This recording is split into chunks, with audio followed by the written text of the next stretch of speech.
Today we wanted to talk about a matter that to us is very serious. It says in the Bible that in the end times God will harden the hearts of the people. Now, in psychology, there is this concept where if we feel very poorly inside of ourselves, then we compensate for that by portraying a kindness to the world around us. But this kindness does not include love. It is a wicked kind of kindness. The type of kindness that hurts people and that drives people into the claws of the evil one. But because our kindness covers it up, there is no one there to stop them from entering the claws completely. Matthew chapter 13, verse 15. For this people's heart has become calloused. They hardly hear with their ears, and they have closed their eyes. Otherwise they might see with their eyes, hear with their ears, and understand with their hearts, and turn, and I would heal them.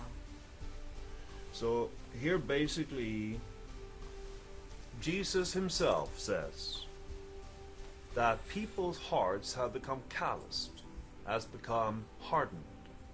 And if they were capable of seeing that and turning around and asking him to do something about it, he would. But because their hearts are calloused, they can't. We live in these times right now. We live in these times right now where there is enough filth and nastiness in the world to make people fearful, to make people hateful and without love. Now, a heart that has been hardened and darkened this much is in pain. And it doesn't want to be in pain, so it tries to compensate by being kind. And from this, we get this horrible kindness that is nothing but lack of love camouflaged. Will you give us an example so people can understand this a little better?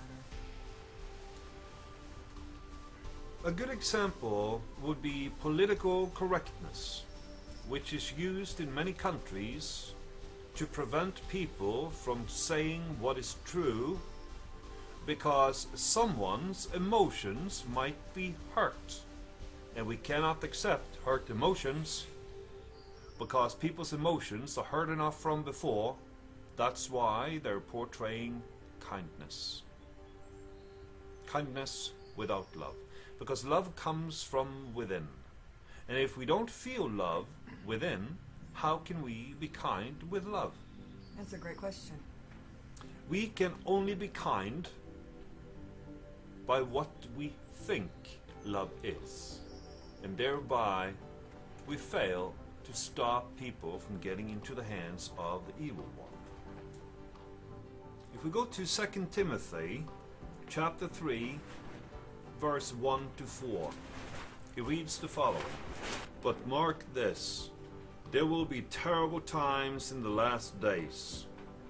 People will be lovers of themselves, lovers of money, boastful, proud, abusive, disobedient to their parents, ungrateful, unholy, without love, unforgiving, slanderous, without self-control, brutal, not lovers of the good, treacherous, rash, conceited, lovers of pleasure rather than lovers of God.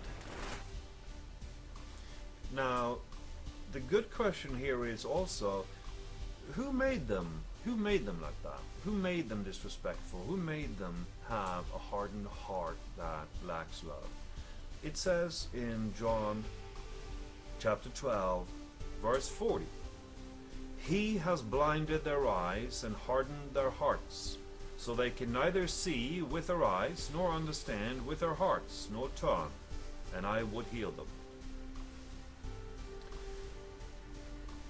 They are unable to see for themselves that they need to repent and change, because otherwise he would have healed them. Now, if we go to Romans chapter 9, verse 18. Therefore God has mercy on whom he wants to have mercy on, and he hardens whom he wants to harden.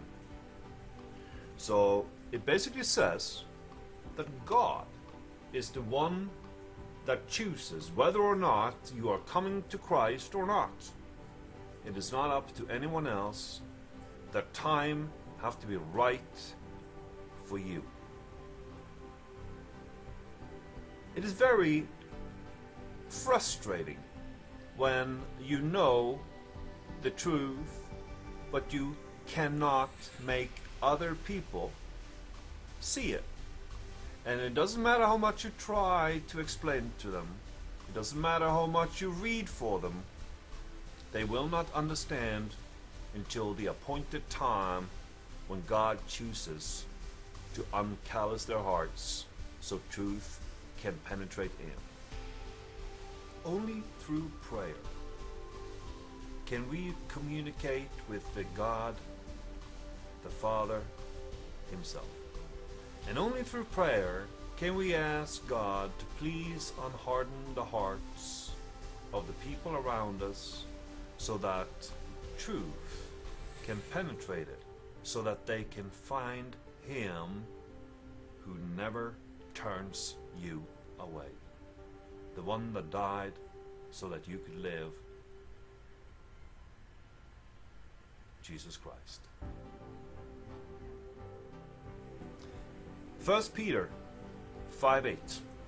Be alert and of sober mind. Your enemy, the devil, prowls around like a roaring lion looking for someone to devour.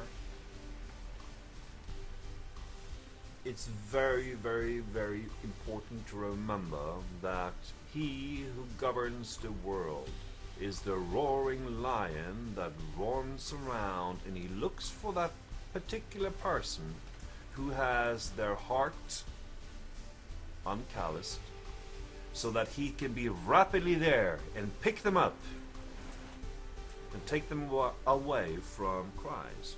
Now, so God selects who he wants to give a heart of flesh, because he believes that they are strong enough to stand against the lion that is coming against them.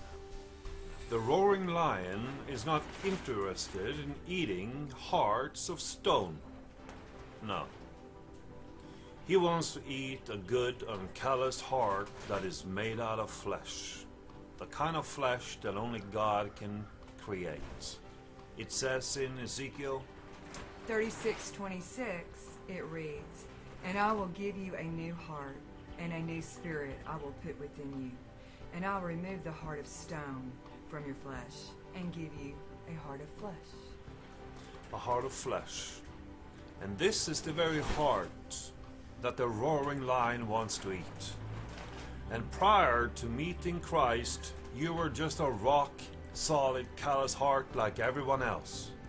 The second that you met Christ and he released your heart, you became on the lion's list of favorite appetizers. If we go back to John chapter 6,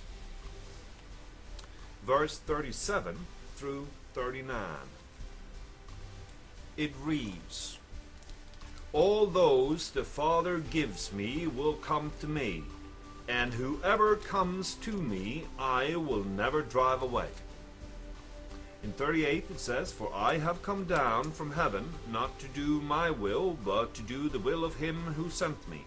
And here it comes in verse 39. "And this is the will of him who sent me, that I shall lose none of all those he has given me, but raise them up at the last day." So this basically means that everyone that found Jesus, that came to him, he will never drive us away. He will never throw us under the bus. and he will never say, no thank you. He will take care of what he got. And the same goes with all of us.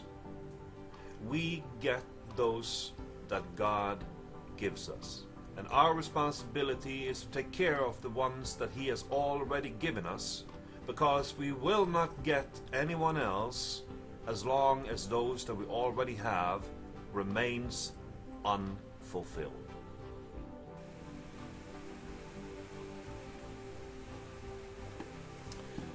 The good shepherd has 100 sheep, one is missing, and he leaves the 99 to go pick up the one, because he is the one to always be trusted. He doesn't let anyone down, and he does not want the lion to devour any of his.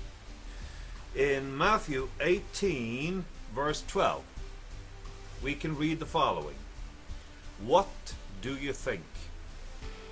If a man owns 100 sheep, and one of them wanders away, will he not leave the 99 on the hills and go to look for the one that wandered off?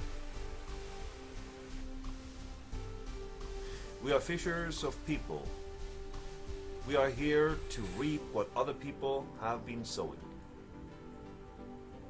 Be strong in the Lord. Don't let the lion chase you down and steal your family.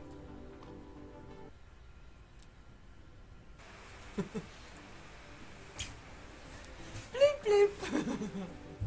Until next time.